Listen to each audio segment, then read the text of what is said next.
mananatili naman pala talaga itong si Yusek Claire. Claire sa pagiging tagapagsalita. Yes. Balita ako marami sa naging salita at mga pahayag kanina sa inyo. Marami. Tuloy-tuloy ang mga banat. Siguro simulan na natin doon sa nangyari kagabi. Sige. Dahil nga nagsagawa ng kilos protesta at medyo na-delay. Alas 11 ba ng gabi nagsimula yung kilos protesta? Mga around that time, di ba? Gabing-gabi na, nagpunta si Congressman Kiko Barzaga at saka yung iba niyang mga kasamahan para magkilos protesta. Edi syempre hininga ng reaksyon yung Malacanang tungkol dyan.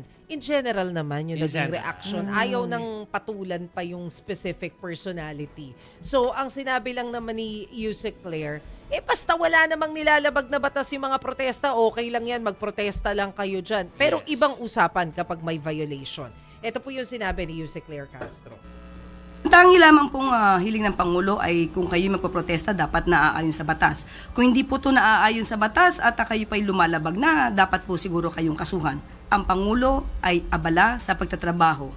At kung ano man po ang pamumulitikang ginagawa ng iba, hindi po yan pinapansin sa ngayon ng Pangulo. Okay. Then.